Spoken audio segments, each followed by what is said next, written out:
हमारे चैनल को सब्सक्राइब करना ना भूलें। यहाँ हजारों कहानियां हैं आपके लिए। सर जहाँ पर तो उनके बारे में जानने के लिए है ही कुछ नहीं। वो 3 महीने पहले इंडिया से आई थी। कुछ दिन तो वो घर से बाहर ही नहीं निकली और जब वो बाहर गई तो किसी डॉक्टर के पास गई थी। वहाँ पर पता चला कि वो प्रेग्नेंट है। उसके बाद वो सिर्फ जब भी बाहर गई है तो सिर्फ डॉक्टर के पास जाने के लिए, जहाँ पर कोई उसका दोस्त नहीं है। वो कहीं आती जाती नहीं। उसके मॉम डैड जहाँ से शिफ्ट होने के बारे में सोच रहे हैं क्योंकि 3 महीने हो चुके हैं, तो अब तक तो आसपास किसी को उसकी प्रेगनेंसी के बारे में पता नहीं। वो वापस अंदर आ गया।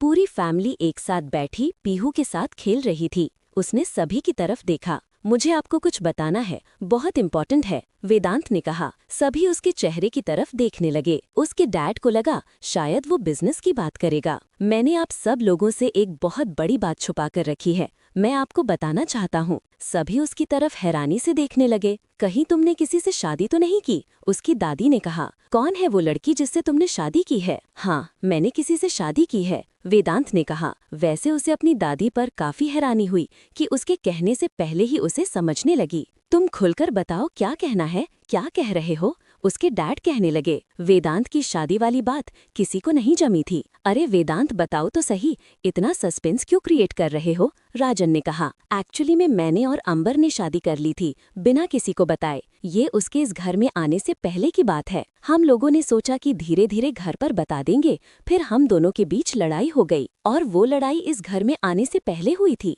उसकी दादी ने कहा। अब समझी मैं, तुम उसको उसके पीछे मानते फिर रहे थे और वो तुमसे नाराज थी, इसीलिए उसने ऊपर का कमरा छोड़कर मेरे पास कमरा लिया। मगर ऐसी भी क्या नाराजगी कि वो तुम्हें छोड़कर ही चली गई? तो अब तुम हमें किस लिए बता रहे हो? उसके दादा ने कहा। सीधी सी बात है, अब अंबर को हम इस घर में लेकर आना चाहिए। बड़ी प्यारी बच्ची है, मुझे तो बहुत पसंद है। वर्षा ने अपनी मन की बात कही। उसकी पूरी बात तो सुन लो। जितना तुम सोचती हो हर बात इतनी सीधी नहीं होती, उसकी दादी ने उसकी मॉम से कहा। तो वो नौकरी छोड़कर जहाँ से क्यों गई?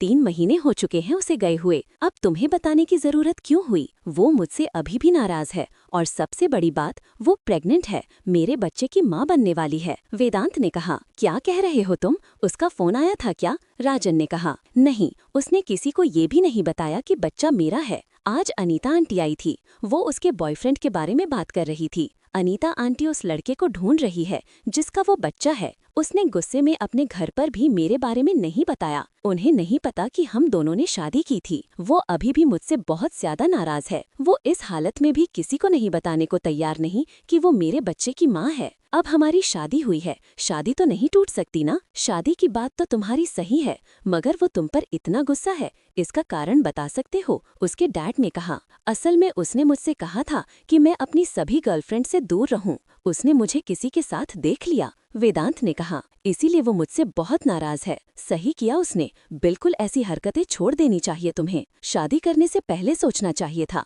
अगर तुम्हें अपनी हरकतें बदलनी ही नहीं थी तो शादी क्यों की? शादी करनी थी तो चोरी से क्यों की? हम कब मना कर रहे थे तुम्हें शादी के लिए? मैं आपको फिर बताऊंगा कि किन हालात में हमारी शादी हुई। अब ये सोचो, उसे घर लेकर आना है। किसी भी तरह से वो आसानी से नहीं मानेगी। हो सकता है कि वो ऐसा भी कहे कि हमारी शादी नहीं हुई, मगर मैं अपना बच्चा कैसे छोड़ सकता हूँ? मुझे वो भी अच्छी लगती है, वेदांत ने कहा। अगर लड़की से इतना ही प्यार था तो क्यों गलत हरकतें नहीं छोड़ी? लड़की तो बहुत अच्छी है और साथ में जिद्दी भी बहुत है। इसके लिए तो वही सही रहेगी। वरना खुद सोचो कि इतना अमीर लड़का उससे शादी कर चुका है। वो तो जहाँ आकर बैठ जाती कि मैं तुम्हारे बच्चे की माँ बनने वाली हूँ, मगर नहीं, लड़की तो यही सही है इसके लिए। दादी माँ ने सोचते हुए कहा। मैं तो बहुत खुश हूँ कि अंबर मेरी भाभी है, बीनू खुश होकर कहने लगी। चलो सबकी टिकट बुक करो, सभी जाते हैं बहू को लेने, दादी ने कहा। वर्षा, बहू के लिए गहने और साड़ी साथ में रख लो। रिया को भी बुलाओ, बड़ी बहू भी साथ होनी चाहिए,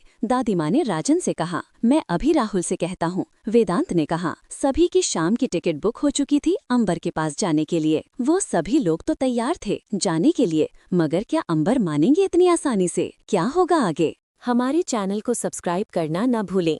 यहाँ हजारों कहानियाँ हैं आपके लिए। मैं अभी राहुल से कहता हूँ, वेदांत ने कहा। सभी की शाम की टिकट बुक हो चुकी थी अंबर के पास जाने के लिए। वो सभी लोग तो तैयार थे जाने के लिए। तुम उनको फोन करके हालचाल पूछ लो, मगर कुछ मत बताना कि हम आ रहे हैं, दादी ने ब्रिजेश से कहा। पर तुम बिल्कुल मत फोन करना, उसकी दादी ने वेदांत की माँ से कहा। क्यों, मैं क्यों नहीं फोन कर सकती? वर्षा ने हैरानी से पूछा। मैं अनीता को फोन करती हूँ ना, और साथ में अपनी बहू और पोते का हालचाल पूछ लूंगी, क्योंकि उन्हें पहले पता नहीं लगना चाहिए हम वहाँ आने वाले हैं। वहाँ पहुँचकर ही बात करेंगे। तुम तो बातों बातों में सब बता दोगी, और अभी से इतनी खुश हो रही हो। दादी ने उससे कहा। ठीक है, मैं नहीं करूँगी, वर्षा ने धीरे से कहा। वेदांत अपनी मॉम के पास गया। मॉम, दादी की बात का बुरा मत मानो, वो ऐसी ही है, उनके मन में कुछ नहीं, मैं बुरा नहीं मान रही, उसने मुस्कुराते हुए कहा। मैं तो खुश हूँ तुम्हारे लिए। उसने अपनी माँ के गले में अपनी बाहें डाल दी। मॉम, आप बहुत स्वीट है, उसने कहा। रात की फ्लाइट थी, वो लोग सभी चले गए थे। 18-19 घंटे का सफर था। अगले दिन शाम को वहाँ पहुँचे। वैसे सहगल फैमिली का अपना हाउस था,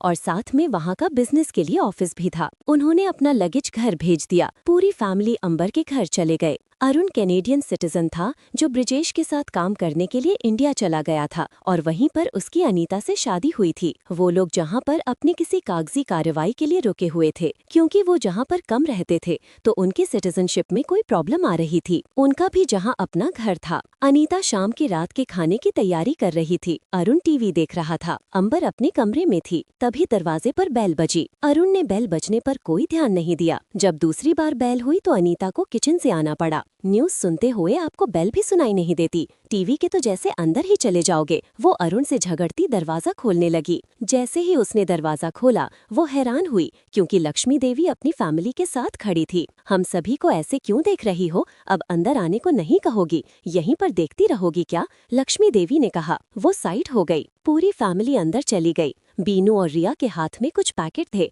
जो उन्होंने टेबल पर रख दिए। वो सभी लिविंग रूम में बैठ गए। अनीता उन सब के लिए अंदर पानी लेने चली गई। तुम्हारी बेटी कहाँ है? लक्ष्मी देवी ने पूछा। अपने कमरे में है, अरुण ने कहा। अभी बुला देता हूँ। तुझमें थोड़ी तो अक्ल होनी चाहिए थी, मुझे तो पता ही नहीं था कि दिमाग तो है ही नहीं तुझमें। लक्ष्मी देवी अरुण पर गुस्सा हुई। मैंने क्या किया? उसने ब्रिजेश की तरफ देखा। उसे लक्ष्मी देवी के स्वभाव का पता था, फिर भी उसे गुस्से का कारण नहीं पता चल रहा था। यही तो बात है, तुमने कुछ किया ही नहीं। हम अपने बहू को लेने आए हैं, कहाँ है वो? अरुण उनको उनकी बात बिल्कुल भी समझ नहीं आ रही थी। अनीता पानी लेकर आ गई थी। अनीता ने अंबर के कमरे की तरफ देखा। उसका दिमाग थोड़ा सा चला था। देख, तेरी बीवी की समझ में आ गया, मगर तुझे नहीं पता चला। पता नहीं कैसे काम करते थे तुम ब्रिजेश के साथ। लक्ष्मी देवी ही बोल रही थी। बाहर लॉबी में होता हुआ शोर सुनकर अंबर भी कमरे से बाहर आई। वो काफी हैरान थी। उसने सहगल फैमिली को बैठे देखा। आ जाओ आ जाओ, लक्ष्मी देवी खड़ी हो गई। कैसी है दादी माँ आप? अंबर ने पूछा। उसने बीनू की तरफ देखकर स्माइल की,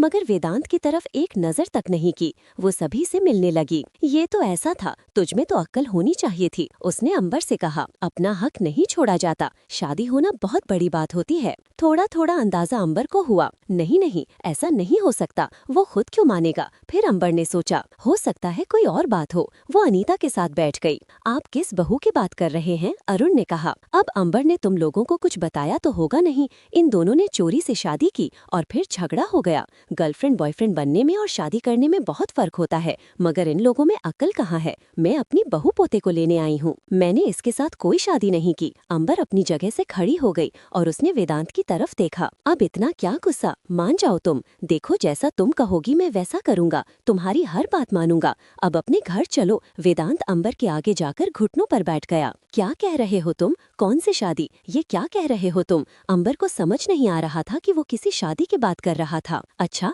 अगर शादी नहीं हुई तो क्या तुम प्रेग्नेंट नहीं हो? तुम मेरे बच्चे की माँ नहीं बनने वाली? कह दो कि वो बच्चा मेरा नहीं है, वेदांत ने कहा। चलो ना भाभी, अब गुस्सा छोड़ दो। बीनू भी उसके पीछे आकर खड़ी हो गई। बोलो अंबर, ये बच्चा मेरा है ना? वेदांत ने फिर कहा। हाँ, बच्चा तो तुम्हारा है, लेकिन शादी? अंबर कहने लगी। हर बात मान रही हो, मगर शादी को नहीं। देख, अब शादी हो चुकी है, कुछ नहीं हो सकता। मैं अपनी बहू को लेने आई हूँ, चुपचाप से मेरे साथ भेजो।